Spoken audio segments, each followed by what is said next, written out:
ಎಂಬ ಶೀರ್ಷಿಕೆಯ ಅಡಿ ನಾಟಕ ಪ್ರದರ್ಶನವನ್ನು ಮಾಡಲಿದ್ದಾರೆ. ಈ ನಾಟಕಕ್ಕೆ ಎಲ್ಲರೂ ಚಪ್ಪಾಳೆಯ ಮೂಲಕ ಸ್ವಾಗತವನ್ನು ಕೋರಬೇಕಾಗಿ ವಿನಂತಿಸುತ್ತೇನೆ.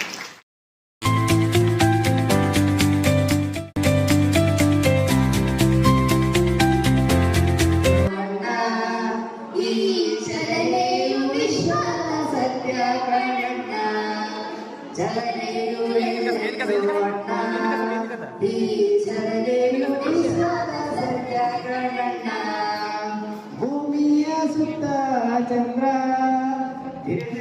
ತಿರುಗುವುದಣ್ಣ, ಭೂಮಿಯ ಸುತ್ತ ಚಂದ್ರ ತಿರುಗುವುದಣ್ಣ, ಹೀಗೆಯೇ ತಿರುಗುವುದು ಭೂಮಿಯ ಗುರುತ್ವದಿಂದಣ್ಣ, ಹೀಗೆಯೇ ತಿರುಗುವುದು ಭೂಮಿಯ ಗುರುತ್ವದಿಂದಣ್ಣ. ಭೂಮಿಯು ತಿರುಗುವುದಣ್ಣ, ಸೂರ್ಯನ ಸುತ್ತುವುದಣ್ಣ, ಭೂಮಿಯು ತಿರುಗುವುದಣ್ಣ, ಸೂರ್ಯನ ಸುತ್ತುವುದಣ್ಣ, ಹೀಗೆಯೇ ಸುತ್ತುವುದು ಸೂರ್ಯನ ಗುರುತ್ವದಿಂದಣ್ಣ, ಹೀಗೆಯೇ ಸುತ್ತುವುದು ಸೂರ್ಯನ ಗುರುತ್ವದಿಂದಣ್ಣ. ಚಲನೆಯು ಎಲ್ಲೆಲ್ಲೂ ಅಣ್ಣ, ಈ ಚಲನೆಯು ವಿಶ್ವದ ಸತ್ಯ ಕಣಣ್ಣ, ಚಲನೆಯು ಎಲ್ಲೆಲ್ಲೂ ಅಣ್ಣ, ಈ ಚಲನೆಯು ವಿಶ್ವದ ಸತ್ಯ ಕಣಣ್ಣ. ನಮ್ಮ ವಿಶ್ವದ ಉಗಮಕ್ಕೆ ವಿಜ್ಞಾನವೇ ಮೂಲ, ಸತ್ಯದ ಅನ್ವೇಷಣೆಯೇ ವಿಜ್ಞಾನ, ಪ್ರಪಂಚದ ಪ್ರತಿಯೊಂದು ಕಣದಲ್ಲೂ ವಿಜ್ಞಾನವು ಅಡಗಿ. ಹಾಗಿದ್ದರೆ ಒಂದು ಚಿಕ್ಕ ದೃಶ್ಯದ ಮೂಲಕ ವೈಜ್ಞಾನಿಕ ಸಂಗತಿಯನ್ನು ತಿಳಿದುಕೊಂಡು ಬರೋಣ ಬನ್ನಿ. ಬನ್ನಿ.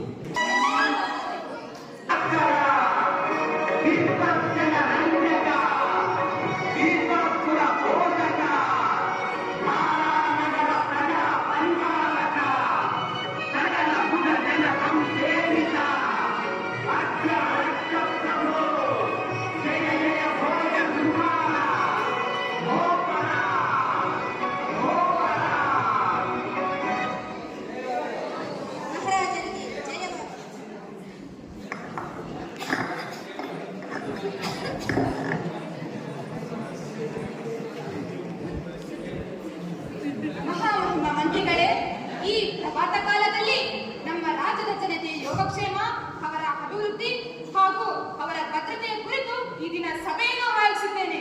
ನಮ್ಮ ರಾಜ್ಯದ ಪ್ರಗತಿಯು ಹೇಗೆ ಸಾಗುತ್ತಿದೆ? ಪ್ರಣಾಮಗಳು ಮಹಾರಾಜ. ಮಹಾರಾಜ, ನಿಮ್ಮ ಆಳ್ವಿಕೆಯಿಂದ ಪ್ರಜೆಗಳ ಜೀವನ ಸುಧಾರಣೆಯಾಗಿ ಸಾಗಿದೆ. ಹಾಗೆ ನಮ್ಮ ರೈತರಿಗೂ ಕೂಡ ನೂತನ ನೀರಾವರಿ ಯೋಜನೆಯನ್ನು ಆಯೋಜಿಸಲಾಗಿತ್ತು. ಆದರೆ ಕೆಲವು ಪ್ರದೇಶಗಳಲ್ಲಿ ಅತಿಯಾದ ಮಳೆಯಿಂದ ಬೆಳೆ ನಷ್ಟವಾಗಿದೆ ಮಹಾರಾಜ. ಇದರ ಬಗ್ಗೆ ಸೂಕ್ತ ನಿರ್ಧಾರವನ್ನು ಕೈಗೊಳ್ಳಬೇಕಾಗಿದೆ ಮಹಾರಾಜ.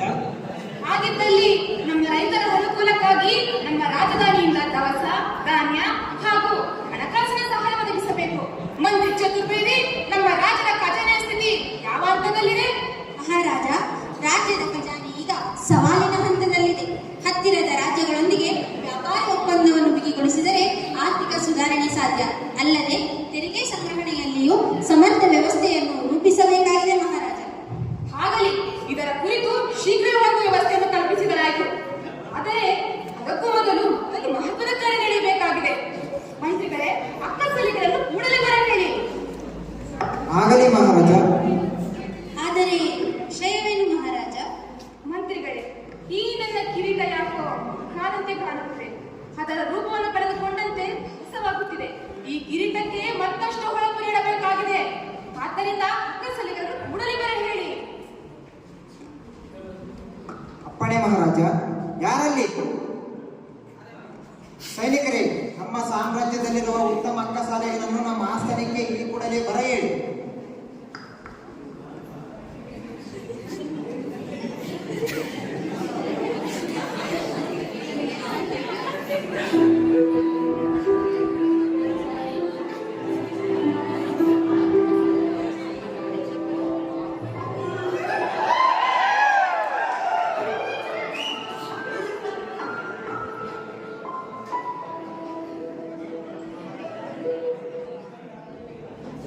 ಅಕ್ಕಸಾಲಿಗರೇ, ನಿಮ್ಮ ಹಸ್ತಕೌಶಲ್ಯದ ಕುರಿತು ನಾನು ಈಗಾಗಲೇ ಬಹುಪಾಲು ಕೇಳಿದ್ದೇನೆ.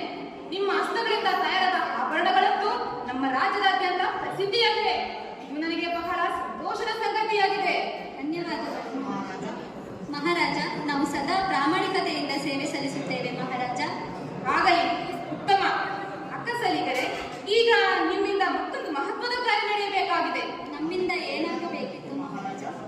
ನೋಡಿ ಅಕ್ಕ ಸಾಲಿಗರೆ, ಈ ನನ್ನ ಕಿರೀಟ ಯಾಕೋ ಮಂಕಾದಂತೆ ಕಾಣುತ್ತಿದೆ. ಅದರ ರೂಪವನ್ನು ಕಳೆದುಕೊಂಡಂತೆ ಭಾಸವಾಗುತ್ತಿದೆ. ಈ ಕಿರೀಟಕ್ಕೆ ಮತ್ತಷ್ಟು ಹೊಳಪು ನೀಡಬೇಕಾಗಿದೆ. ಎಲ್ಲರ ಕಣ್ಮನ ಸೆಳೆಯುವಂತೆ ಮಾಡಿ ಈ ಕಿರೀಟವನ್ನು ಮರಳಿ ತನ್ನಿ. ಆದರೆ ಒಂದು ಮಾತು, ಈ ಕಿರೀಟದ ಮತ್ತೊಂದು ಮಾತಿಗೆ ನನ್ನ ಬಳಿ ಇದೆ. ಕೆಲಸದಲ್ಲಿ ಎಚ್ಚರ ವಹಿಸಿ. ಮಹಾರಾಜ, ನಾವು ಸಂಪೂರ್ಣ ಶ್ರದ್ಧೆಯಿಂದ ಕೆಲಸವನ್ನು ಮಾಡುತ್ತೇವೆ. ಇದಕ್ಕೆ ಯಾವುದೇ ರೀತಿಯ ಪ್ರಾಬ್ಲಮ್ ತರುವುದಿಲ್ಲ ಮಹಾರಾಜ. ಆಗಲಿ.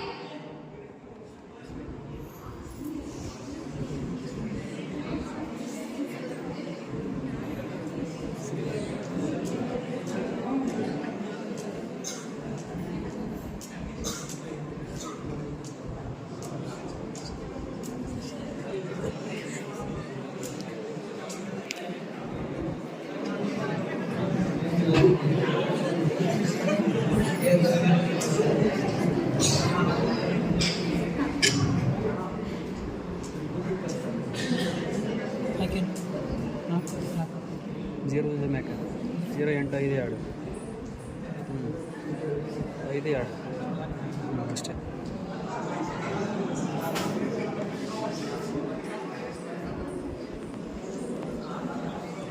ಮಹಾರಾಜ, ಇದು ಬಹುಮುಖ್ಯ ಕಾರ್ಯವಾಗಿದೆ. ಆದರೆ ನೀವು ಒಂದು ವಿಚಾರವನ್ನು ಪರಿಗಣನೆಗೆ ತೆಗೆದುಕೊಳ್ಳಲೇಬೇಕು ಮಹಾರಾಜ. ಮಹಾರಾಜ, ಈ ಅಕ್ಕಸಾಲಿಗರು ಆ ಕಿರೀಟದ ಕಾರ್ಯದಲ್ಲಿ ಪ್ರಾಮಾಣಿಕತೆಯಿಂದ ಮಾಡುತ್ತಾರೆ ಎಂಬುದು ಪರೀಕ್ಷಿಸುವುದು ಅವಶ್ಯಕವಾಗಿದೆ ಮಹಾರಾಜ. ಬಹಳ ಮೂಲ್ಯವಾದ ಕಿರೀಟ. ಆದರೂ ಅದನ್ನು ಪರೀಕ್ಷಿಸುವುದಾದರೂ ಹೇಗೆ? ನಾವು ಅಕ್ಕಸಾಲಿಗರ ಮೇಲೆ ಸಂಪೂರ್ಣ ವಿಶ್ವಾಸವನ್ನು ಹೊಂದಿದ್ದೇವಲ್ಲ. ಆದರೂ ವೈಜ್ಞಾನಿಕ ದೃಷ್ಟಿಯಿಂದ ಅದನ್ನು ಪರೀಕ್ಷಿಸುವುದು ತೀರಾ ಅಗತ್ಯ. ಮಹಾರಾಜರೇ, ಅವರು ನಮ್ಮ ಸಾಮ್ರಾಜ್ಯದ ಪ್ರತಿಷ್ಠಿತ ಅಕ್ಕಸಾಲಿಗರು. ಅವರು ಕಿರೀಟವನ್ನು ಮಾಡದೆ ಅವರ ಬಗ್ಗೆ ಅನುಮಾನಿಸುವುದು ಸರಿಯೇ ಮಹಾರಾಜರೇ? ಆದರೂ ಪರೀಕ್ಷಿಸುವುದು ಅವಶ್ಯಕವಾಗಿದೆ ಮಹಾರಾಜರೇ. ಆಗಲಿ, ಅಕ್ಕಸಾಲಿಗರು ಮೊದಲು ತಮ್ಮ ಕೆಲಸವನ್ನು ಮಾಡಿ ಮುಗಿಸಲಿ. ತದನಂತರ ಅದರ ಪರೀಕ್ಷೆಯನ್ನು ಮಾಡಿದರಾಯಿತು. ಆಗಲಿ ಮಹಾರಾಜ.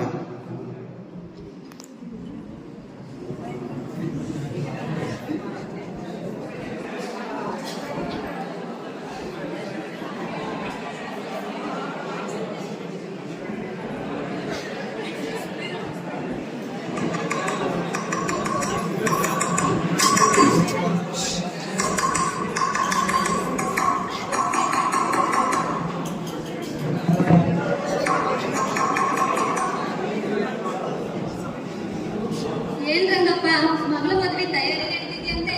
ಹೌದು ಸಿಂಹಪ್ಪ, ಮುಂದಿನ ವಾರ ನಿಶ್ಚಯಿಸಿದ್ದಾರೆ.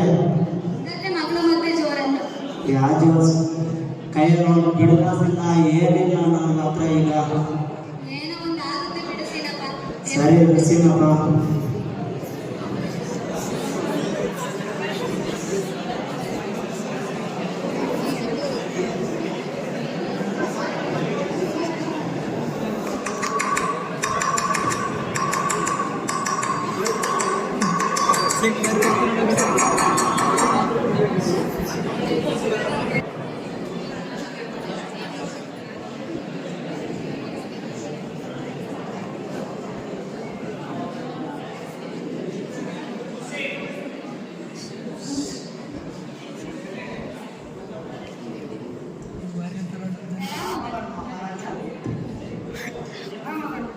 ಮಹಾರಾಜ, ನಿಮ್ಮ ಆಜ್ಞೆಯನ್ನು ನಾವು ಪರಿಪಾಲಿಸಿದ್ದೇವೆ ಮಹಾರಾಜ.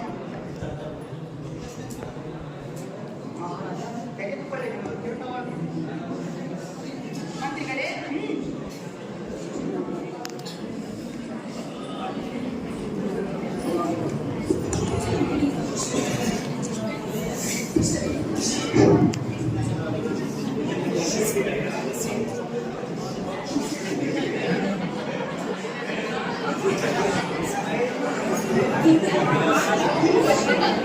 ಅತ್ಯದ್ಭುತ. ಈ ಅಕ್ಕಸಾಲಿಗರ ಹಸ್ತಕೌಶಲ್ಯವನ್ನು ಬಹಳ ಅತ್ಯದ್ಭುತ. ಈ ಕಿರೀಟ ಅದೆಷ್ಟು ಕಂಗೊಳಿಸುತ್ತಿದೆ, ಮನಸ್ಸಿಗೆ ಬಹಳ ಮುದ ನೀಡುತ್ತಿದೆ. ಮಂತ್ರಿಗಳೇ, ಆಗಲಿ ಮಹಾರಾಜ. ಅಕ್ಕಸಾಲಿಗರೇ, ತೆಗೆದುಕೊಳ್ಳಿ. ಧನ್ಯವಾದ. ಫೋಟೋ ತೆಗೆದುಕೊ. ಇದರ ತೆಗಿ ತೆಗಿ.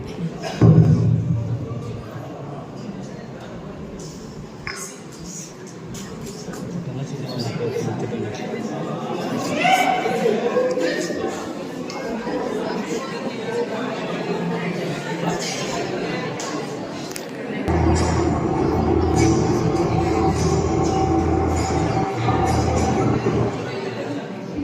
ಮಹಾರಾಜ, ಏನಾದರೂ ಸಮಸ್ಯೆ?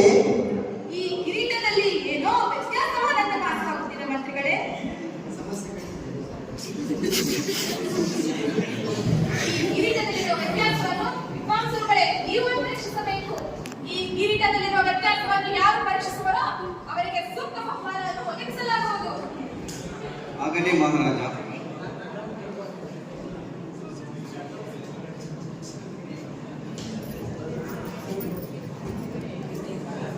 ಮಂತ್ರಿ ಚತುರ್ವೇದಿ, ಆ ಕಿರೀಟವನ್ನು ಆತನ ಬಳಿ ಏತಕ್ಕೆ ತೆಗೆದುಕೊಂಡು ಹೋಗುತ್ತಿರುವೆ? ಆತನಿಂದ ಆ ಕಿರೀಟದ ವ್ಯತ್ಯಾಸವನ್ನು ಎಲ್ಲಿ ಕಂಡುಹಿಡಿಯಲಾಗುವುದು? ಅಂತ ಮಹತ್ ಚಮತ್ಕಾರಿ ಕೆಲಸವನ್ನು ನಮ್ಮಂತ ವಿದ್ವಾಂಸರಿಂದ ಮಾತ್ರ ಸಾಧ್ಯ. ಆ ಕಿರೀಟವನ್ನು ಇಲ್ಲಿ ತೆಗೆದುಕೊಂಡು ಬನ್ನಿ.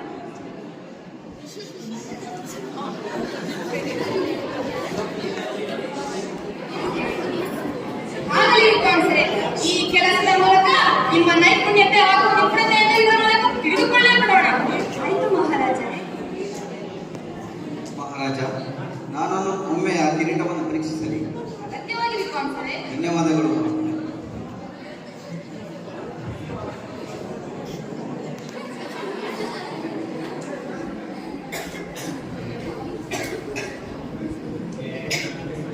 ಧನ್ಯವಾದಗಳು ಮಹಾರಾಜ.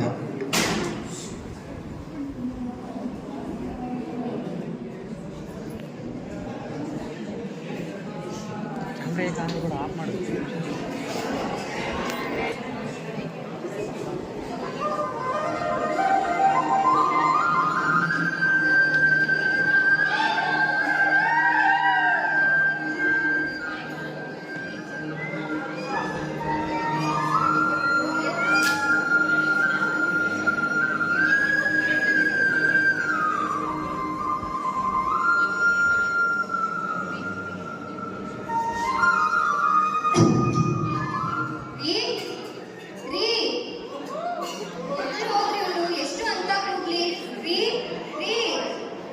ಯಾಕೆ, ಏನಾಯ್ತು? ಯಾಕೆ ಬಡ್ಬಡಿಸ್ತಾ ಇದೆಯಾ?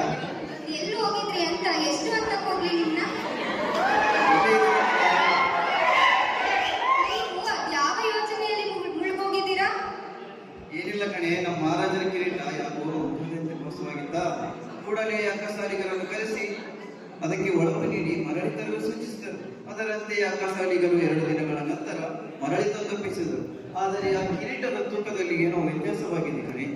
ನೀವು ಆ ಚಿನ್ನದ ಕಿರೀಟದ ಬಗ್ಗೆ ಯಾಕೆ ತಲೆ ಕೆಡಿಸ್ಕೊಂಡಿದ್ದೀರಾ ಅಂತ. ರಾಜರು ಬರೀ ತೂಕವನ್ನ ಕಂಡುಹಿಡಿಯಲು ಹೇಳಿದ್ದಾರೆ ಅಷ್ಟೇ. ನಾನು ಕೇವಲ ತೂಕ ಕಂಡುಹಿಡಿಯಬೇಕಾಗಿಲ್ಲ, ಅದರಲ್ಲಿರುವ ಶುದ್ಧತೆಯ ಬಗ್ಗೆ ಕಂಡುಹಿಡಿಯಬೇಕಾಗಿದೆ. ಅದನ್ನ ಕಂಡುಹಿಡಿಯಲಾಗುತ್ತಾ? ಆ ಕಿರೀಟವನ್ನ ನಾಶ ಮಾಡಿದ್ರೆ ಹೇಗೆ ಕಂಡುಹಿಡಿತೀರಾ? ಅದು ನನಗೆ ಗೊತ್ತಿಲ್ಲ, ಆದ್ರೆ ನಾನು ಕಂಡುಹಿಡಿಯಲೇಬೇಕು.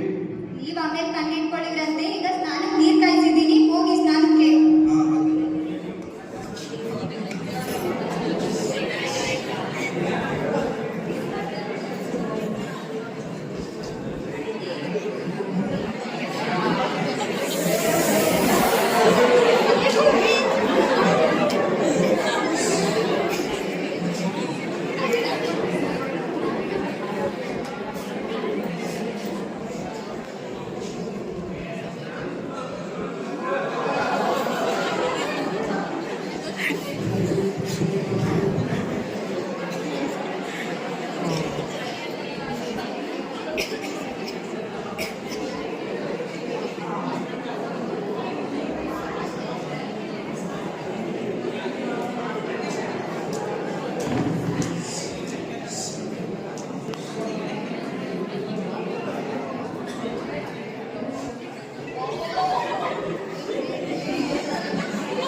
Eureka Eureka Eureka Eureka Eureka Eureka Eureka Eureka Eureka Eureka Eureka Eureka. ಯಾವಾಗಲೂ ಯುರೇಕಾ, ನನ್ನ ಮಕ್ಕಳಿಗೆ ಸುರೇಖ ಇರ್ಬೇಕಾದ್ರೆ ರೀ ರೀ.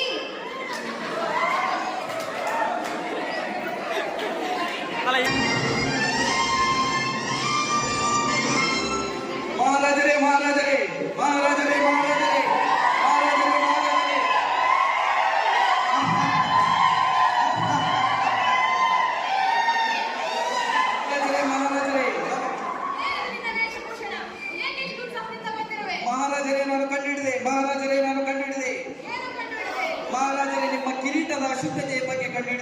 ಮಹಾರಾಜರೇ. ಅದು ಹೇಗೆ? ಮಹಾರಾಜರೇ, ಪ್ರತಿಯೊಂದು ವಸ್ತುವು ನೀರಿನಲ್ಲಿ ಮುಳುಗಿದಾಗ ಅದರ ತೂಕದಷ್ಟು ನೀರನ್ನು ಹೊರಚೆಲ್ಲುತ್ತದೆ. ಅಂತೆಯೇ ಶುದ್ಧ ಚಿನ್ನ ಮತ್ತು ಬೆಳ್ಳಿಯ ತೂಕಗಳು ಒಂದೇ ಆಗಿದ್ದರೂ ಹೊರಚೆಲ್ಲುವ ನೀರಿನ ಪ್ರಮಾಣದಲ್ಲಿ ವ್ಯತ್ಯಾಸವಿರುತ್ತದೆ ಮಹಾರಾಜರೇ, ವ್ಯತ್ಯಾಸವಿರುತ್ತದೆ. ಆದರೆ ಅದನ್ನು ಶೀಘ್ರ ಪರಿಶೀಲೋಣ. ಹಾಗಾದರೆ ನನಗೆ 2 ನೀರು ತುಂಬಿದ ಪಾತ್ರೆಗಳು ಬೇಕು ಮಹಾರಾಜರೇ. ಯಾರಲ್ಲಿ? ಮೋಸೆ ಮೋಸೆ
ಮಹಾರಾಜ, ಕಿರೀಟದ ವ್ಯವಸ್ಥೆಯನ್ನು ಪರೀಕ್ಷಿಸೋಣ.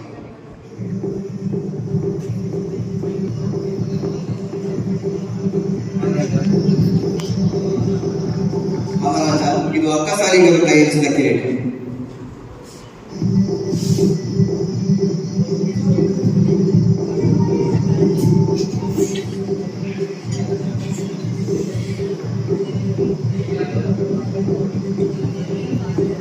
ಮಹಾರಾಜ, ಇದು ಶುದ್ಧ ಕಿರೀಟ.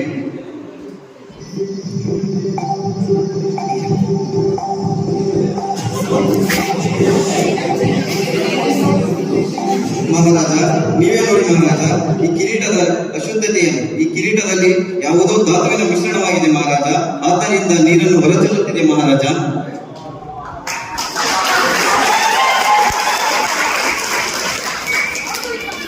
ನಿಮ್ಮ ಈ ಪ್ರಯೋಗದಿಂದ ನನಗೆ ಸತ್ಯಾಂಶದಾಯಕವಾಗಿದೆ. ಮಂತ್ರಿಗಳೇ, ಆ ದುಷ್ಟ ಕಪಟ ಅಕ್ಕಸಾಲಿಗರ ಹೆಸರನ್ನು ಬನ್ನಿ. ಆಗಲಿ ಮಹಾರಾಜ. ಸೈನಿಕರೇ, ಆ ಅಕ್ಕಸಾಲಿಗರನ್ನು ಈ ಆಸ್ಥಾನಕ್ಕೆ ಕೂಡಲೇ ಎಳೆದು ತನ್ನಿ.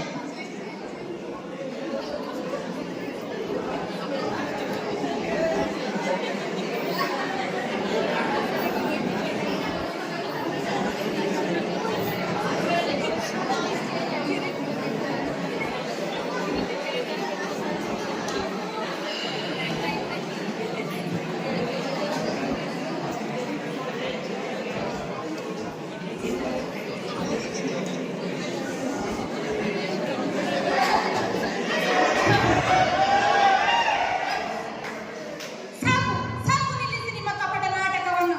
ನನಗೆ ಮೋಸ ಮಾಡುವಿರೇ? ನಿಮ್ಮ ಕಪಟ ನಾಟಕ ನನಗೆ ಈಗಾಗಲೇ ತಿಳಿದಿದೆ. ನನ್ನ ನಂಬಿಕೆಗೆ ದ್ರೋಹ ಬಗೆದಿದ್ದೀರಿ ನಿಮಗೆ. ಇದಕ್ಕೆ ನಿಮಗೆ ತಕ್ಕ ಶಾಸ್ತಿ ಆಗಲೇಬೇಕು. ಮಹಾರಾಜ, ಮಗಳ ಮದುವೆಯ ಕಾರಣದಿಂದ ಹಣದ ಅವಶ್ಯಕತೆ ಇತ್ತು ಮಹಾರಾಜ. ಅದಕ್ಕೆ ನಾನು ಸ್ವಲ್ಪ ಬೆಳೆಯನ್ನು ಮಿಶ್ರಣ ಮಾಡಿದೆ ಮಹಾರಾಜ. ಕ್ಷಮಿಸಿ ಮಹಾರಾಜ, ಕ್ಷಮಿಸಿ. ಕ್ಷಮೆ ಸಾಧ್ಯವೇ ಇಲ್ಲ. ಇದಕ್ಕೆ ತಕ್ಕ ಶಾಸ್ತಿ ಆಗಲೇಬೇಕು. ಸೈನಿಕರೇ, ಇವರನ್ನು ಈ ಕೂಡಲೇ ಬಂಧಿಸಿ ಸೆರೆಮನೆಗೆ ತಳ್ಳಿ.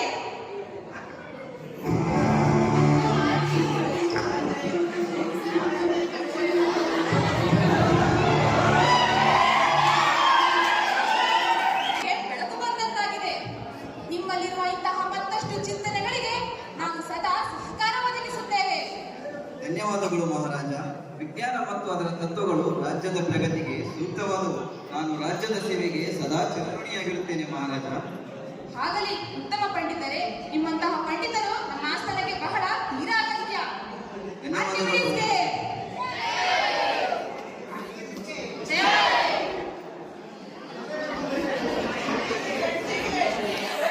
ನೋಡಿದ್ಯಾ ಬಸವರಾಜ, ಪಂಡಿತರ ಚಾತುರ್ಯವನ್ನು? ಹೌದು ಅಕ್ಕ, ಈ ವಿದ್ವಾಂಸರು ತಮ್ಮ ಬುದ್ಧಿವಂತಿಕೆಯಿಂದ ಎಲ್ಲರ ಕಣ್ಮನ ಸೆಳೆದರು ಹಾಗೂ ವಿಜ್ಞಾನದ ಸಾರಾಂಶವನ್ನು ಜಗತ್ತಿಗೆ ಸಾರಿದರು. ಇವರು ಹಲವಾರು ಸಾಧನೆಗಳನ್ನು ಮಾಡಿದ್ದಾರೆ. ಅವುಗಳಲ್ಲಿ ಬಿಯಾನ್ಸಿ ಥಿಯರಿ, ಇದು ಹಡಗುಗಳು ತೇಲುವ ರೀತಿ ಮತ್ತೆ ಉಪ್ಪು ಬಲೂನುಗಳು ಹಾರುವ ವಿಧಾನವನ್ನು ಅರ್ಥ ಮಾಡಿಕೊಳ್ಳಲು ನೆರವಾಗಿದೆ. ಅದಷ್ಟೇ ಅಲ್ಲ, ಯುದ್ಧ ಯಂತ್ರಗಳನ್ನು ಸಹ ಇವರು ಕಂಡುಹಿಡಿದಿದ್ದಾರೆ. ಶತ್ರು ಸೈನ್ಯಗಳು ಧಾವಿಸಿ ಬಂದಾಗ ದರ್ಪಣದ ಮೂಲಕ ಸೂರ್ಯನ ಕಿರಣಗಳನ್ನು ಕೇಂದ್ರೀಕರಿಸಿ ಅವರುಗಳ ಮೇಲೆ ಪ್ರಹಾರ ಮಾಡುವಂತಹ ಒಂದು ಯುದ್ಧ ಯಂತ್ರವನ್ನು ಸಹ ಕಂಡುಹಿಡಿದಿದ್ದರು. ಬಸವರಾಜ್, ಇವರ ಸಾವು ಹೇಗಾಯ್ತು ಗೊತ್ತಾ? ಇಲ್ಲ ಇವರು ಪ್ರಯೋಗದಲ್ಲಿ ನಿರತರಾಗಿದ್ದಾಗ ರಾಜರು ಸೈನಿಕರನ್ನು ಕಳುಹಿಸಿ ಬರಹೇಳಿದರಂತೆ. ಆದರೆ ಸೈನಿಕರ ಗುಂಪು ಇವರಿಗೆ ಕೇಳಲೇ ಇಲ್ಲ. ಏಕೆಂದರೆ ಅವರು ಪ್ರಯೋಗದಲ್ಲಿ ನಿರತರಾಗಿದ್ದರು. ಇದೇನಾಯ್ತು ಅಕ್ಕ? ಸೈನಿಕರಿಗೆ ಕೋಪ ಬಂದು ಆರ್ಕಿಮಿಡಿಸ್ನ ಮಹತ್ವವನ್ನು ಅರ್ಥ ಮಾಡಿಕೊಳ್ಳದೆ ಅವರನ್ನು ಕೊಂದೇ ಬಿಟ್ಟರು. ಅಯ್ಯೋ ಪಾಪ, ಅದೆಷ್ಟೋ ಪ್ರಾಚೀನ ಕಾಲ ವಿದ್ವಾಂಸರ ಬುದ್ಧಿಯನ್ನು ತಿಳಿಯದೆ ಹತ್ಯೆಗಳಾಗಿರಬಹುದು. ಮುಂದುವರೆದಂತೆ ವೈದ್ಯೋ ನಾರಾಯಣ ಹರಿ ಎಂಬಂತೆ ಪ್ರಾಚೀನ ಕಾಲದ ವೈದ್ಯ ಲೋಕವನ್ನು ಒಂದು ಚಿಕ್ಕ ದೃಶ್ಯದ ಮೂಲಕ ಎಲ್ಲರ ಮನವನ್ನು ತಿಳಿದುಕೊಂಡು ಬರೋಣ ಬನ್ನಿ.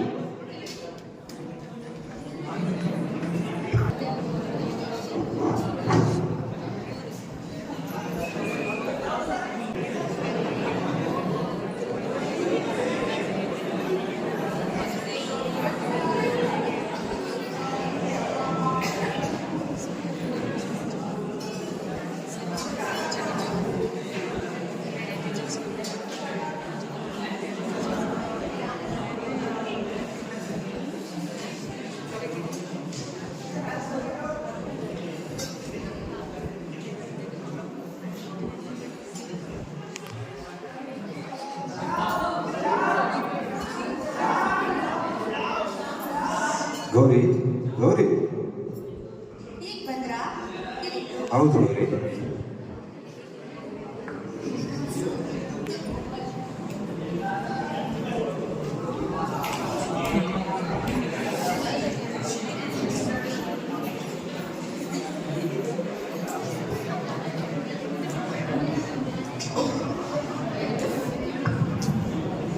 ನೋಡ್ ಗೌರಿ, ಅದ್ಯಾವ್ರಿಗೆ ನಮ್ಮ ಮೇಲೆ ಈ ವರ್ಷ ಸಹ ಕರುಣೆ ತೋರಿಸ್ತಾ ಇಲ್ಲ. ಬೆಳೆಗಳೆಲ್ಲ ಬೆಳೆಗಳೆಲ್ಲ ಮಳೆಯಂತೆ ಒಣಗಿ ಮಂಕಾಗಿಲ್ಲ. ಪ್ರತಿ ವರ್ಷದಂತೂ ಈ ವರ್ಷ ಸಹ ನಮಗೆ ಕಷ್ಟ ಬಂದ್ರು ಬರ್ಬೋದ. ಚಿಂತೆ ಮಾಡಬೇಡ್ರಿ, ಈ ಸಕಲೇಶ್ವರದಿಂದ ಕೂಡಿದ ಸಕಲೇಶ್ವರ ನಮ್ಗೇನಾದ್ರು ಒಂದು ದಾರಿ ತೋರಿಸ್ತಾನೆ. ಮಂಕಾಗಿರೋ ಬೆಳೆಗಳನ್ನೆಲ್ಲ ತೆಗ್ದು ಬೇರೆ ಬೆಳೆಗಳನ್ನ ಹಾಕೋಣ. ಸ್ವಲ್ಪ ತರಕಾರಿನೂ ಬೆಳೆ ನೋಡೋಣ. ಹೌದು ಗೌರಿ, ನಾನು ಈ ಬೆಳೆಗಳನ್ನೆಲ್ಲ ನಮ್ಮ ಕಣ್ಣು ಕುಂತ್ರ ತುತ್ತು ಅನ್ನ ತಿನ್ನೋದು ಗದ್ದೆಲ್ಲ ಪರಿಸ್ಥಿತಿ ಬಂದ್ರು ಬರಬಹುದು. ಆದ್ರೂ ನಿಮ್ಮ ಮಾತಿನಂತೆ ತರಕಾರಿ ಬೆಳೆ ಬೆಳಬೇಕಂದ್ರೆ ಮೊದಲಿಂದಲೇ ತುಂಬಾ ಹಣ ಖರ್ಚು ಮಾಡೋಕ್ಕಾಗತ್ತೆ. ಮೊದಲೇ ಸಾಲದವರೆ ನಮ್ಮ ಮೇಲೆ ತುಂಬಾ ಇದೆ, ಮತ್ತೆ ಸಾಲ ಮಾಡೋಕ್ಕಾಗ್ತದೆ ಅಷ್ಟೇ. ನೋಡ್ರಿ, ಸಾಲ ಆಗದೆ ಇರಂಗೆ ನಾವು ತರಕಾರಿಗಳನ್ನ ಬೆಳಿಬೇಕು ಅಂದ್ರೆ ನಮ್ಮ ಹತ್ರ ಇರೋ ಆಕಳುಗಳನ್ನೆಲ್ಲ ಮಾಡ್ಬೋದಲ್ಲ, ಅದರಿಂದ ಸ್ವಲ್ಪ ಹಣ ಬರುತ್ತಲ್ವಾ ಅವಾಗ ನಾವು ತರಕಾರಿ ಬೆಳೆಯೋಕೆ. ಇದು ಆಕಳು ಮಾಡೋದ? ಈ ಹೊಲ ಬಿಟ್ರೆ ಈ ಆಕಳುಗಳನ್ನ ನಂಬ್ಕೊಂಡು ಕುಂತವ್ರು ನಾವು. ನಿನ್ ಮಾತಿನಂತೆ ನಾವು ತರಕಾರಿ ಬೆಳೆ ಬೆಳಿಬೇಕಂದ್ರೆ ಬಹಳ ಬೆಳೆದು ಆ ತರಕಾರಿ ಬೆಳೆಗಳನ್ನ ಕೈಕೊಟ್ರೆ ಏನ್ ಮಾಡೋದ? ನೋಡ್ರಿ, ಮೊದ್ಲೇ ದೇವ್ರು ಬರ್ದಿರ್ತಾನೆ ಏನ್ ಆಗ್ಬೇಕು ಅಂತ. ದೇವ್ರ ಮೇಲೆ ನಂಬಿಕೆ ಇಟ್ಟು ನಾವು ತರಕಾರಿ ಬೆಳೆಯೋಣ. ನಾವಿಬ್ರು ಜೊತೆಯಾಗಿ ಶ್ರಮಿಸಿದ್ರೆ ಈ ಕಷ್ಟದಿಂದ ನಾವು ಬೇಗ ಹೊರಗೆ ಬರ್ಬೋದು. ನಿಜ ಗೌರಿ, ನೀನ್ ನನ್ನ ಜೊತೆಯಾಗಿದ್ರೆ ಎಂತ ಕಷ್ಟ ಬಂದರೂ ಸಹ ನಾನು ಎದುರಿಸಬಲ್ಲೆ. ಸರಿ ನಾನು ಬರ್ತೀನಿ ಗೌರಿ. ಇರ್ರಿ, ಪಾಯಸ ಮಾಡಿದೀನಿ, ಊಟ ಮಾಡ್ಕೊಂಡು ಹೋಗೋರಂತೆ. ನನಗೆ ಹಸಿವೆ ಗೌರಿ. ಸರಿ.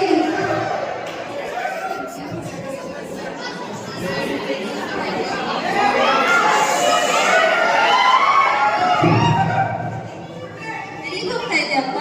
ಪುಟ್ಟಿ, ನಾನು ಹೋಗ್ತೀನಿ. ನಾನು ಬರ್ತೀನಿ ಅಪ್ಪ.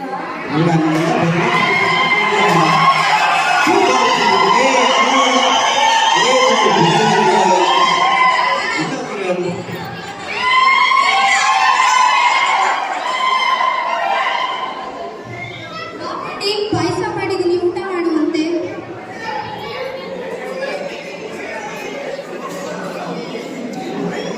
ತಗೋಬಿಟ್ಟಿ. ಗೌರಿ, ಗೌರಿ, ಹೇಳ್ ಶಾಂತಮ್ಮ. ಹಾ, ಇವಳ್ದು ಯಾವಾಗ್ಲೂ ಇದೆ ಸಾಸ್ವೆ ಅಂತ ಬಂದ್ಬಿಡ್ತಾಳೆ. ಏನೇ ಗೌರಿ, ಊಟಕ್ಕೆ ಏನ್ ಮಾಡಿದೀಯಾ? ಪಾಯಸ ಮಾಡಿದ್ದೆ ಶಾಂತಮ್ಮ, ಇವಾಗ ಮಗಳು ಊಟ ಮಾಡ್ತಿದ್ದಾಳೆ. ಹೌದಾ ಗೌರಿ?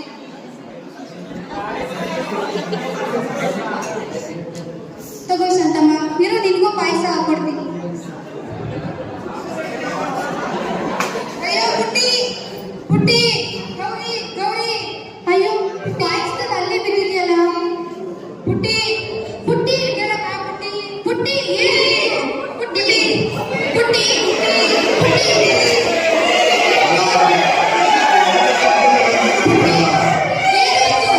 ಪುಟ್ಟಿ, ಪುಟ್ಟಿ, ಏ ಏನಾಯ್ತೆ? ಅಯ್ಯೋ ಪುಟ್ಟಿ, ಏನಾಯ್ತಮ್ಮ? ಅಯ್ಯೋ ಪುಟ್ಟಿ, ಏನಮ್ಮ? ಏನಾಯ್ತು? ರೀ, ಪಾಯಸದಲ್ಲಿ ಅಲ್ಲಿ ಬಿದ್ದಿತ್ತು ರೀ.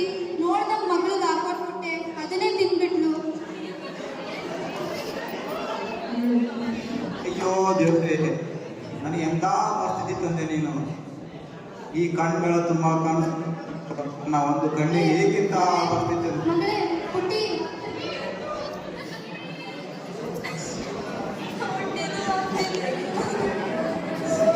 ರೀ, ಪುಟ್ಟಿ ತಲೆ ಯಾಕೋ ತುಂಬಾ ಬಿಸಿ ಆಗ್ತಿದೆ ರೀ. ಏನ್ ಮಾಡೋದು ಅಂತಾನೆ ಗೊತ್ತಾಗ್ತಿಲ್ಲ. ಏನು ಆಗಲ್ಲ ಗೌರಿ, ಧೈರ್ಯ ಕಳ್ಕೋಬೇಡ. ದೇವರು ಎಲ್ಲದಕ್ಕೂ ಪರಿಹಾರ ಸೂಚಿಸ್ತಾನೆ. ಶಾಂತಿ, ಶಾಂತಿ, ಎಲ್ಲರೂ ಯಾರಾದ್ರೂ ಸುದ್ದಿ ಹೇಳಿದ್ರು ಅಲ್ಲೇ ಕೂತ್ಕೊಂಡ್ಬಿಡ್ತಾವ. ಶಾಂತಿ, ಶಾಂತಿ, ಈ ಮಂಜುನಾಥ್ ಸರ್ಗೆ ಮನೆಗಿನ ಹೋದ ಸಾಕ್ಷಿ ಇಲ್ಲ, ಈ ನಂಜುಂಡ್ ಸರ್ ಮನೆಗೆ ಹೋದ, ಅವ್ರೊಬ್ರು ಶಾಂತಿ, ಶಾಂತಿ, ಶಾಂತಿ, ಶಾಂತಿ, ಶಾಂತಿ. ಯಾಕೆಂದ್ರೆ ಪುಟ್ಟಿ ಪ್ರಜ್ಞೆ ತಪ್ಪಿದಂಗೆ ಆಗಿದ್ದಾಳೆ. ಏನು ಮಾಡಿದ್ರು ಸರಿ ಆಗುತ್ತಿಲ್ಲ. ತಲೆ ಬೇರೆ ತುಂಬಾ ಬಿಸಿ ಆಗುತ್ತಿದೆ. ಹೌದಾ? ಇದೇ ಇದು ಅಣ್ಣ, ಪಾಯಸ ಕೊಟ್ಟಿದ್ದೆ ಅಣ್ಣ, ಅದ್ರಲ್ಲಿ ಹಲ್ಲಿ ಬಿದ್ದಿತ್ತು, ಅದನ್ನೇ ತಿನ್ಬಿಟ್ಟಿದ್ದಾಳೆ. ಹೌದಾ? ಏನಾದ್ರೂ ಔಷಧಿ ಕೊಟ್ರಾ? ಇಲ್ಲ ಅಣ್ಣ. ಔಷಧಿನ? ಔಷಧಿ ಎಂತದು? ಮಂತ್ರಶಕ್ತಿಯ ಮುಂದೆ ಎಲ್ಲ ಶೂನ್ಯವಾದದ್ದು. ಪುರಾತನದಲ್ಲಿ ಔಷಧಿಗಳಿದ್ದವೇನು? ಹಿರಿಯರು ದೇವರ ಆಶೀರ್ವಾದದಿಂದಲೇ ಬದುಕುತ್ತಿದ್ದರು. ನೀವು ಮೂಢನಂಬಿಕೆ ಅಂಧಕಾರಕ್ಕೆ ಸಿಕ್ಕಿಬಿದ್ದಿದ್ದೀರಿ. ಇದರಿಂದ ಹೊರಬಂದು ನೋಡಿ, ಜಗತ್ತು ಸುಂದರಮಯವಾಗಿದೆ. ಜ್ವರಕ್ಕೆ ಮಂತ್ರವೇನು, ದೇವರ ಆಶೀರ್ವಾದವೇನು? ಇದಕ್ಕೆ ವೈದ್ಯರ ಬಳಿ ಹೋಗುವುದೇ ಸೂಕ್ತ. ನನಗೊಬ್ಬ ಪಂಡಿತರ ಗೊತ್ತು, ಅವರ ಬಳಿ ಹೋಗೋಣ, ನಡೀರಿ. ವೈದ್ಯರ ಬಳಿ? ಹೌದು, ಇದಕ್ಕೆ ವೈದ್ಯರ ಬಳಿ ಹೋಗುವುದೇ ಸೂಕ್ತ. ಆಗಲಿ.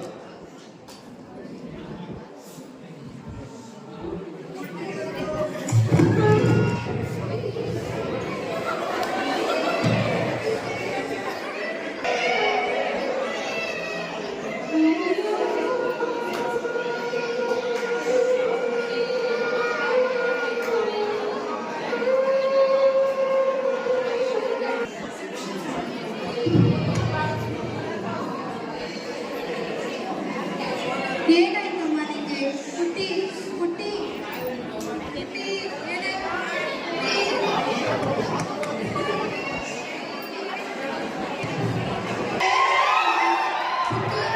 ಪುಟ್ಟಿ, ಏನಾಯ್ತು ನಿಂಗೆ?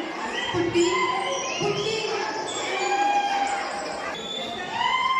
ಪುಟ್ಟಿ, ಪುಟ್ಟಿ. ವೈದ್ಯರೇ, ವೈದ್ಯರೇ, ನನ್ನ ಮ್ಯಾಗ ಮಗಳು ಯಾಕೆ ಪ್ರಜ್ಞೆ ತಪ್ಪಿ ಬಿಟ್ಟಿದ್ದಾರೆ? ವೈದ್ಯರೇ ಒಂಚೂರು.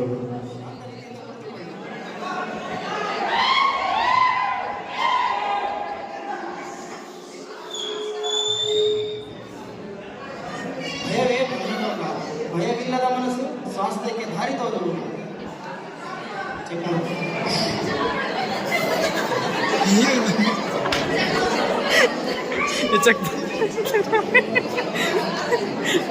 ಹೀಗೆ ದೀರ್ಘಕಾಲ ಶಕ್ತಿ ಇಲ್ಲದೆ ಬಡವಾಗಿ ಹೋಗಿದ್ದಾಳೆ. ಆಹಾರವೇ ಔಷಧಿ, ಆಹಾರವೇ ಜೀವನ. ಹೀಗಿರುವಾಗ ನೀವು ದೇವರ ಜಪವನ್ನು ಜಪಿಸುತ್ತಾ ಕೂತರೆ ಶರೀರಕ್ಕೆ ಬೇಕಾದ ಪೋಷಕಾಂಶ ದೊರೆಯುವುದು. ಮಹಾರಾಜ, ಆದರೆ ನೀವು ಪುರಾಣ ಪುರೋಹಿತರ ಮಾತು ಕೇಳಿಲ್ಲವೇ? ಪುರಾಣದಲ್ಲಿ ಮಂತ್ರಗಳಿಂದಲೇ ಬದುಕುತ್ತಿರಲಿಲ್ಲವೇ ನಮ್ಮ ಹಿರಿಯರು? ನಮ್ಮ ಹಿರಿಯರು ಜ್ಞಾನವನ್ನು ಬೆಳೆಸಿದರು, ನಮ್ಮ ಕಾಲದ ಜ್ಞಾನವನ್ನು ತಳ್ಳಲಿಲ್ಲ. ಮಂತ್ರ ಶಾಂತಿಯ ಪುಟ, ಶರೀರಕ್ಕೆ ಶಕ್ತಿ ನೀಡುವುದು ಔಷಧಿ. ಹೀಗಿರುವಾಗ ಜಲವೇ ಜೀವನವೆಂದು ಜಲರಾಯನನ್ನು ಜಪಿಸಿದರೆ ನಿಮ್ಮ ಶರೀರಕ್ಕೆ ಬೇಕಾದ ಪೌಷ್ಟಿಕಾಂಶ ದೊರೆಯುವುದು. ಹಾಗಾದರೆ ನಾವು ದೇವರ ಆಶೀರ್ವಾದವನ್ನು ಅಕ್ಷರಗಳನ್ನು ನೀಡಿದೆನು, ಜ್ಞಾನವನ್ನು ನೀಡಿದೆನು. ಆದರೆ ಅದನ್ನು ಸರಿಯಾಗಿ ಸದುಪಯೋಗ ಪಡಿಸಿಕೊಳ್ಳದೆ ಮುಚ್ಚಿಡುವುದೇ ನೀವು ಮಾಡುವ ನಿಜವಾದ ತಿರಸ್ಕಾರ.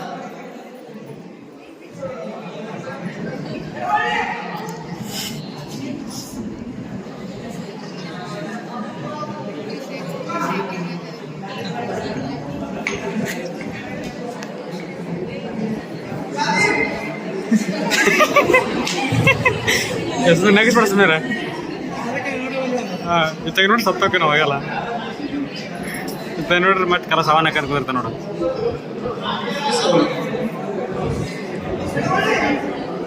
ಸತ್ಯದ ಬೆಳಕನ್ನು ಮುಚ್ಚಿಡಲು ಭಯವೆಂಬ ಕತ್ತಲಲ್ಲಿ ನಾವೆಲ್ಲರೂ ದೇವರನ್ನು ಪ್ರೀತಿಸುತ್ತೇವೆ.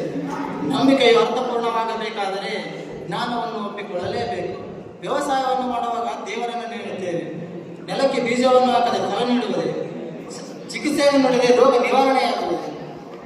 ವೈದ್ಯರ ಮಾತು ನಾನೆನ್ನ ಕೇಳಿಲ್ಲದ ನಿಜಗಳು. ನಮ್ಮ ಹೃದಯ ಭಯದಿಂದ ಮುಚ್ಚಿದರೆ ಸತ್ಯದ ಬೆಳಕು ಒಳಗೆ ನುಗ್ಗದು. ನಾನು ಈ ಮಗುವಿನ ಪ್ರಾಣವನ್ನು ಕಾಪಾಡಲು ನಂಬಿಕೆ ಎಷ್ಟು ಮುಖ್ಯವೋ ಜ್ಞಾನವು ಅಷ್ಟೇ ಮುಖ್ಯ. ಔಷಧದ ಋಣಗ್ರಹವು ದೇವರ ಆಶೀರ್ವಾದದಂತೆ ನಮ್ಮನ್ನ ಮೂಢನಂಬಿಕೆ ಕಾಡದಿರಲಿ. ನಾನು ನನ್ನ ಜೀವನದಲ್ಲಿ ಇದೇ ಮೊದಲು ನೋಡುತ್ತಿದ್ದೇನೆ ಔಷಧದ ಚಮತ್ಕಾರ. ನಾವು ಈ ಮೊದಲು ವೈದ್ಯರನ್ನು ಅನುಮಾನಿಸಿದ್ದೆವು, ಆದರೆ ವೈದ್ಯರ ಔಷಧದಿಂದ ನನ್ನ ಮಗಳ ಪ್ರಾಣ ಉಳಿಯಿತು. ಮೂಢನಂಬಿಕೆ ಮಾಡಿದರೆ ಬೆಳಕು ಕಾಣುವುದಿಲ್ಲ. ಮೂಢನಂಬಿಕೆ ಬದಲು ಜ್ಞಾನ ಮಾಡಿದರೆ ಜೀವನಕ್ಕೆ ಹೊಸ ಹಾದಿಯನ್ನು ಕಾಣಬಹುದು.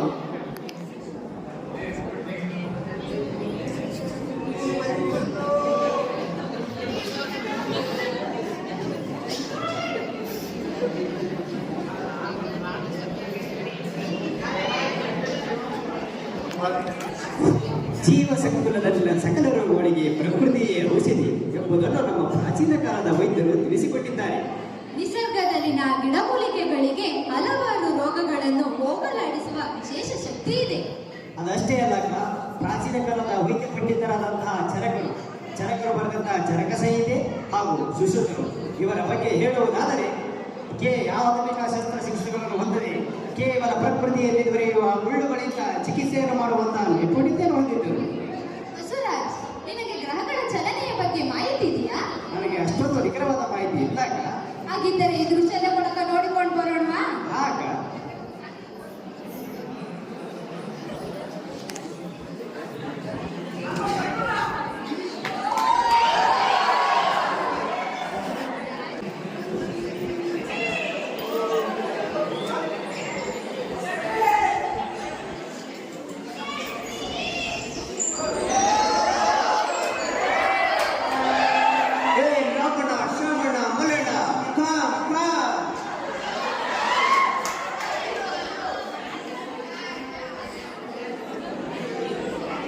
ಮಲ್ಲಣ್ಣ, ರಾಮಣ್ಣ, ಶ್ರವಣ, ಇಂದು ನಾನು ನಿಮಗೆ ಸೂರ್ಯ ಮತ್ತು ಭೂಮಿಯ ನಡುವೆ ಸಂಬಂಧವನ್ನು ತಿಳಿಸಿಕೊಡ್ತೇನೆ.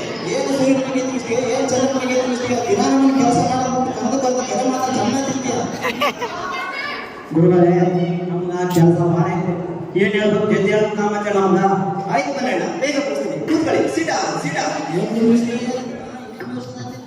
ನೋಡಿ ಮಲ್ಲಣ್ಣ, ರಮಣ, ಶ್ರವಣ, ನಾವೆಲ್ಲರೂ ಭೂಮಿ ಮೇಲಿದ್ದೇವೆ ಅಲ್ವೇ? ಈ ಭೂಮಿಯು ಅದು ಅಲ್ಲಿ ಕಾಣುತ್ತದೆಯಲ್ಲ, ಆ ಸೂರ್ಯನ ಸುತ್ತ ಗಾಣದ ಹೆತ್ತು ಹೇಗೆ ಗಾಣದ ಸುತ್ತ ಸುತ್ತುತ್ತದೆಯೋ ಹಾಗೆ ನಮ್ಮ ಭೂಮಿಯು ಸೂರ್ಯನ ಸುತ್ತ ಸುತ್ತುತ್ತದೆ. ಅಲ್ಲ, ಸೂರ್ಯ ನೋಡಿದ್ರೆ ಈ ಕಡೆಯಿಂದ ಹುಟ್ಟಿ ಈ ಕಡೆ ಸೂರ್ಯನ ಸುತ್ತ ಸುತ್ತನಂತ ಹೇಳ್ತಾರಲ್ಲ, ಗುಡ್ ವಾಶ್. ಶಮಣ, ನೋಡಿ, ನೀವು ವೇಗವಾಗಿ ಕುದುರೆ ಸವಾರಿ ಮಾಡುವಾಗ ಅಕ್ಕಪಕ್ಕದ ಮರಗಳು ಚಲಿಸಿದಂತೆ ಭಾಸವಾದರೂ ಅವು ಇದ್ದ ಜಾಗದಲ್ಲೇ ಇರುತ್ತವೆ. ನೀವು ಮಾತ್ರ ಚಲಿಸುತ್ತೀರಿ ಅಲ್ಲವೇ? ಹೌದಲ್ವಾ, ನಮಗೆ ಗೊತ್ತಾಯ್ತಿರಲ್ಲ ಇದು. ಹಾಗೆ ಸೂರ್ಯ ಚಲಿಸಿದಂತೆ ಭಾಸವಾದರೂ ಕೂಡ ಸೂರ್ಯ ಇದ್ದ ಜಾಗದಲ್ಲೇ ಇರುತ್ತಾನೆ. ಭೂಮಿಯು ಸೂರ್ಯನ ಸುತ್ತ ಸುತ್ತುತ್ತದೆ. ಅಲ್ಲ ಬುದ್ಧಿ, ನೀವು ನೋಡಿದ್ರೆ ಸೂರ್ಯನ ಸುತ್ತ ಭೂಮಿ ಸುತ್ತದೆ ಅಂತ ಹೇಳ್ತೀರಿ. ಆದರೆ ನಮ್ಮ ಬೈಬಲ್ ಮತ್ತು ಕ್ರೈಸ್ತಗಳಲ್ಲಿ ನಾವು ಭೂಮಿ ಸ್ಥಿರವಾಗಿದೆ ಅಂತ ಹೇಳ್ತಾರಲ್ಲ. ಹೌದು, ಅದೆಲ್ಲ ಹಳೆಯ ನಂಬಿಕೆಗಳು, ಅದನ್ನು ನಾವು ನಂಬಬೇಕು. ಆದರೆ ನಾವೀಗ ಹೊಸ ವಿಷಯಗಳನ್ನು ಕೂಡ ಕಲಿಯಬಹುದು. ನೋಡಿ, ನಿಮ್ಮ ಪೂರ್ವಜರಿಗೆ ಬೆಂಕಿ ಪರಿಚಯವಿದ್ದೇ ಇದ್ದಿಲ್ಲ. ಅನ್ವೇಷಣೆಯ ನಂತರ ಅದು ಬೆಂಕಿ ಪರಿಚಯವಾಯಿತು. ಹಾಗೆ ಸೂರ್ಯನೇ ಕೇಂದ್ರವಾಗಿದ್ದು ಭೂಮಿಯು ಸೂರ್ಯನ ಸುತ್ತ ಸುತ್ತುತ್ತದೆ. ಗುರುಗಳೇ, ಆದರೆ ಪುರಾತನ ಗ್ರಂಥಗಳಲ್ಲಿ ಭೂಮಿಯ ಕೇಂದ್ರವಾಗಿದೆ ಎಂದು ಹೇಳ್ತಾರಲ್ಲ. ಹೌದು, ಆದರೆ ನಾವೀಗ ಹೊಸದಾಗಿ ಆಲೋಚಿಸಬೇಕು. ದೇವರು ನಮಗೆ ಯೋಚಿಸುವ ಶಕ್ತಿ ಕೊಟ್ಟಿದ್ದಾರೆ. ಅದರ ಮೂಲಕ ನಮ್ಮ ಯೋಚನೆಗಳನ್ನು ಬೆಳೆಸಿಕೊಳ್ಳಬೇಕು. ಹಾಗೆ ಸೂರ್ಯನೇ ಕೇಂದ್ರ, ಸೂರ್ಯನ ಸುತ್ತ ಭೂಮಿ ಸುತ್ತುತ್ತದೆ. ಭೂಮಿನೇ ಸರ್ವಶ್ರೇಷ್ಠ. ಭೂಮಿ ಇಲ್ಲದೆ ನಾವಿಲ್ಲ, ನೀನು ಇಲ್ಲ. ಭೂಮಿನೇ ಎಲ್ಲರಿಗಿಂತಲೂ ಮಿಗಿಲು. ಅಂಥದರಲ್ಲಿ ನಮ್ಮ ದೇವರು ಭೂಮಿಯನ್ನ ನೀನು ಕೀಳಾಗಿ ನೋಡುವುದಲ್ಲದೆ ಅದರ ಬಗ್ಗೆ ಅಪಪ್ರಚಾರ ಮಾಡುತ್ತಿದ್ದೀಯಲ್ಲ. ಹೌದೌದು ಗುರುಗಳೇ, ಇವನು ಭೂಮಿಯ ಬಗ್ಗೆ ವಿರೋಧ ಭಾವ ಸೃಷ್ಟಿಸುತ್ತಿದ್ದಾನೆ.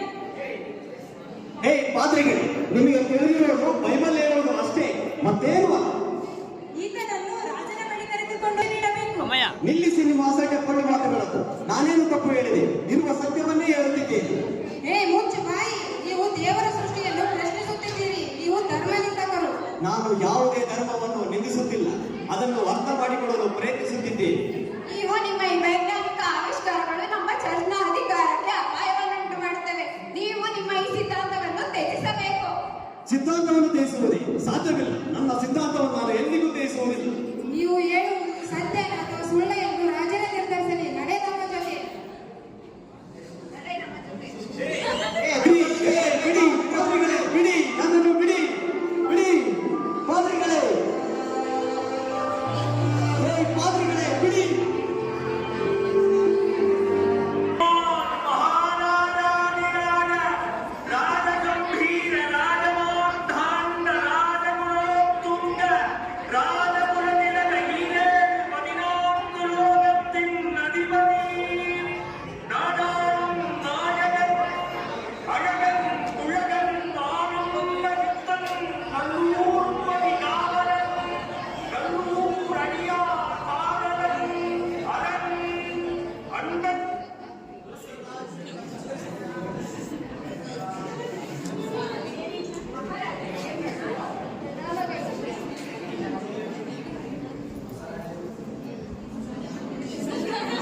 ಪಾದ್ರಿಗಳೇ ಬಿಡಿ ನನ್ನನ್ನು, ಬಿಡಿ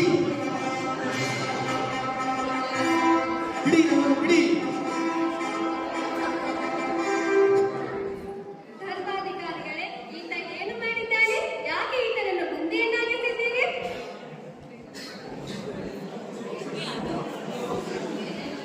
ಮಹಾರಾಜರೇ, ಈ ವ್ಯಕ್ತಿಯು ನಮ್ಮ ಚರ್ಚ್ನ ಬೈಬಲ್ ಅನ್ನು ಪ್ರಶ್ನಿಸುತ್ತಿದ್ದಾನೆ. ಹಾಗಾದರೆ ಈತನ ಸಿದ್ಧಾಂತವು ನಮ್ಮ ಧರ್ಮಕ್ಕೆ ವಿರುದ್ಧವಾಗಿದೆ. ಮಹಾರಾಜರೇ, ಈತನ ಪುರಾಣಗಳು, ಪಾಂಡಿತ್ಯಗಳು ನಮಗೆ ವಿರೋಧ ಭಾವ ಉಂಟು ಮಾಡುತ್ತಿದೆ. ಹಾಗೆಯೇ ಭೂಮಿಯ ಬಗ್ಗೆ ವಿರೋಧ ವ್ಯಕ್ತಪಡಿಸುತ್ತಿದ್ದಾನೆ. ಎಲ್ಲಿಯೋ ಪುರಾಣಗಳು, ಪಾಂಡಿತ್ಯಗಳು, ಬೈಬಲ್ ನಮಗೆ ಸರ್ವಶ್ರೇಷ್ಠವಾದವು. ಅವುಗಳು ಸೂಚಿಸಿದ ಮಾರ್ಗದನುಸಾರವೇ ನಾವು ನಡೆದುಕೊಳ್ಳಬೇಕು. ಅದನ್ನು ವಿರೋಧಿಸುವುದು ಶಿಕ್ಷಾರ್ಹವಾದ ಕೆಲಸವಾಗುವುದು. ಮಹಾರಾಜರೇ, ನಾನೇನು ಸುಳ್ಳು ಸುದ್ದಿಯನ್ನು ನಂಬಿಸುತ್ತಿಲ್ಲ. ಇರುವ ಸತ್ಯವನ್ನು ಜನರಿಗೆ ಅರ್ಥ ಮಾಡಿಸಲು ಪ್ರಯತ್ನಿಸುತ್ತಿದ್ದೇನೆ. ನನ್ನ ಅನ್ವೇಷಣೆ ಸೂರ್ಯ ಕೇಂದ್ರ ಸಿದ್ಧಾಂತವು ಸತ್ಯವನ್ನು ಅನ್ವೇಷಿಸುವ ಒಂದು ಮಾರ್ಗವೆಂದು ನಾನು ಕಂಡುಕೊಂಡಿದ್ದೇನೆ. ಹಾಗಾಗಿ ಭೂಮಿಯೇ ಸೂರ್ಯನ ಸುತ್ತ ಸುತ್ತೋದು ಎಂದು ನಾನು ಸ್ಪಷ್ಟವಾಗಿ ಕಂಡುಕೊಂಡಿದ್ದೇನೆ. ಮಹಾರಾಜರೇ, ಈತನು ನಮ್ಮ ಪವಿತ್ರ ಗ್ರಂಥಗಳಲ್ಲಿ ತಿಳಿಸಿರುವಂತೆ ಭೂಮಿಯೇ ವಿಶ್ವದ ಕೇಂದ್ರ ಎಂದು ಎದ್ದು ಸಾರುತ್ತಿದೆ. ಆದರೆ ಈತನ ವಾದವು ನಮ್ಮ ಧರ್ಮಕ್ಕೆ ಧಕ್ಕೆಯನ್ನುಂಟು ಮಾಡುತ್ತಿದೆ. ಮಹಾರಾಜರೇ, ಧರ್ಮ ವಿಜ್ಞಾನ ಎರಡು ಪರಸ್ಪರ ಸತ್ಯವನ್ನು ಅನ್ವೇಷಿಸುವ ಎರಡು ಮಾರ್ಗಗಳು. ನಮಗೆ ದೇವರು ಬುದ್ಧಿಯನ್ನು ನೀಡಿದ್ದಾರೆ. ಅದನ್ನು ಬಳಸಿಕೊಂಡು ಪ್ರಕೃತಿಯಲ್ಲಿರುವ ರಹಸ್ಯವನ್ನು ಅರ್ಥ ಮಾಡಿಕೊಳ್ಳುವುದು ನಮ್ಮೆಲ್ಲರ ಕರ್ತವ್ಯವಾಗಿದೆ. ಧರ್ಮಾಧಿಕಾರಿಗಳೇ, ಈತನ ವಾದದಲ್ಲಿ ಸತ್ಯಾಂಶವಿದೆಯೇ? ಮಹಾರಾಜರೇ, ಈ ಗೆಲಿಲಿಯೋ ನಮ್ಮ ಧರ್ಮವನ್ನು ವಿರೋಧಿಸುತ್ತಿದ್ದಾನೆ. ನಮ್ಮ ಧರ್ಮಕ್ಕೆ ಈತನ ತತ್ವವನ್ನು ಅಳವಡಿಸಿಕೊಂಡರೆ ನಮ್ಮ ಧರ್ಮಕ್ಕೆ ಧಕ್ಕೆಯನ್ನುಂಟು ಮಾಡುತ್ತದೆ. ಗೆಲಿಲಿಯೋ, ನಿಮ್ಮ ಈ ಸಿದ್ಧಾಂತದಿಂದ ದೇಶದಲ್ಲಿ ಗೊಂದಲ ಉಂಟಾಗಬಹುದು. ಆದ್ದರಿಂದ ನೀವು ನಿಮ್ಮ ಈ ಸಿದ್ಧಾಂತವನ್ನು ತಿಳಿಸಿ.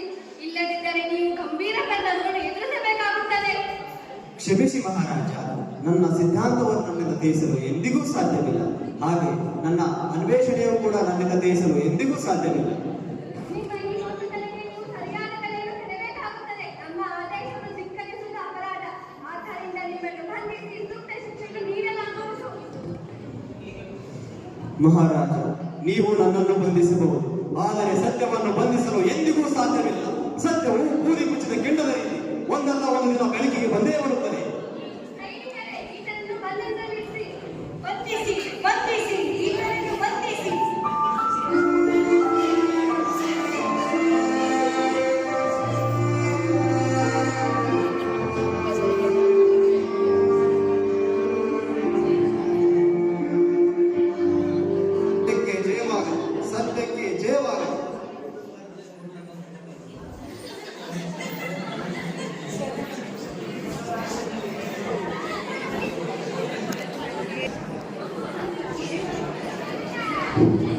ಸವಿತಾ ಯಂತ್ರಿ ಪೃಥ್ವಿ ಆರಂಭಿದ್ವಯಂ ಅದಾಹ ಅತೋರದು ಇವ ಅದುಚ್ಛತ್. ಇದರ ಅರ್ಥ ಒಬ್ಬ ಕುದುರೆಯ ತರಬೇತುದಾರ ಒಂದು ಕಕ್ಷೆಯಲ್ಲಿ ನಿಂತು ಸುತ್ತಲೂ ಕುದುರೆಗಳನ್ನು ಓಡಲು ಬಿಡುತ್ತಾರೆ. ಅದೇ ರೀತಿ ಗೆಲಿಲಿಯೋ ಅವರ ಸಿದ್ಧಾಂತವೂ ಸಹ ಪ್ರಪಂಚಕ್ಕೆ ಸೂರ್ಯನೇ ಕೇಂದ್ರ, ಸೂರ್ಯನನ್ನೇ ಎಲ್ಲ ಕೈಗಳು ಸುತ್ತುತ್ತವೆ ಎಂಬ ನಿಜಾಂಶವನ್ನು ತಿಳಿಸಿಕೊಟ್ಟ ಶ್ರೇಷ್ಠ ಖಗೋಳಜ್ಞಾನಿ. ಇನ್ನು ಉತ್ತರ ದೊರೆಯದೇ ಇರುವ ವಿಜ್ಞಾನದಲ್ಲಿನ ವಿಷಯಗಳು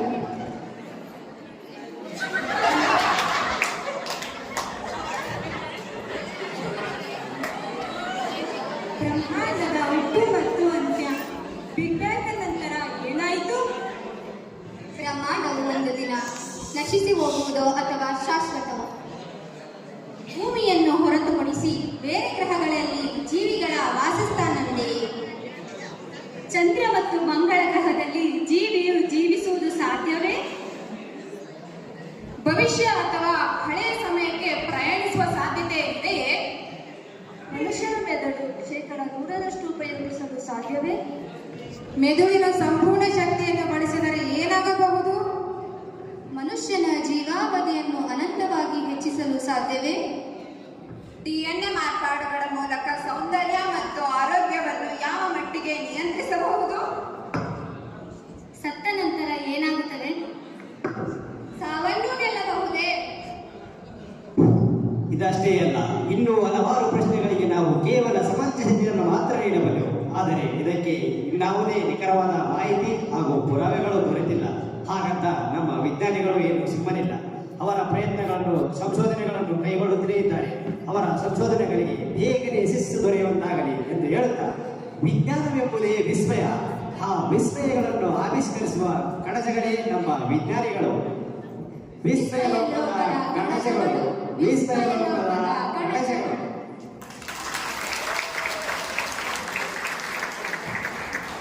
ದರ್ಶನ ಮುಕ್ತಾಯಗೊಂಡಿದೆ.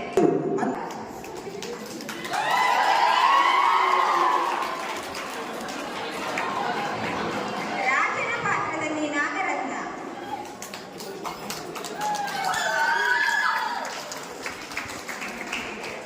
ನಿರೂಪಕರಾಗಿ ಬಸವರಾಜ್ ಪರಂಗಿ,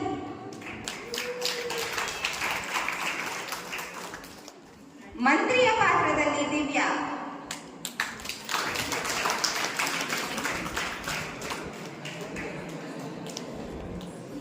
ಧರ್ಮಾಧಿಕಾರಿ ಹಾಗೂ ವಿದ್ವಾಂಸರ ಪಾತ್ರದಲ್ಲಿ ಪೂರ್ಣಲತಾ,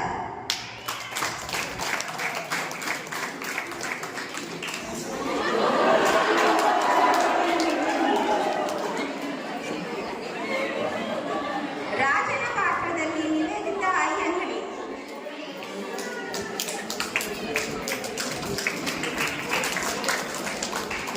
ಮಂತ್ರಿಯ ಪಾತ್ರದಲ್ಲಿ ಶರಣಬಸವ,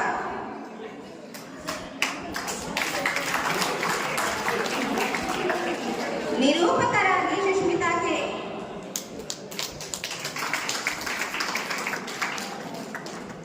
ಸೀನಪ್ಪ ಹಾಗೂ ಅಕ್ಕಸಾಲಿಗರ ಪಾತ್ರದಲ್ಲಿ ಕಾವ್ಯ ಆರಡಿ,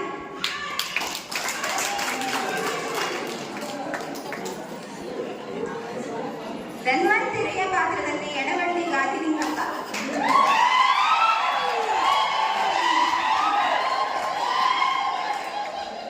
ರಂಗಪ್ಪನ ಪಾತ್ರದಲ್ಲಿ ಬಸವರಾಜ್,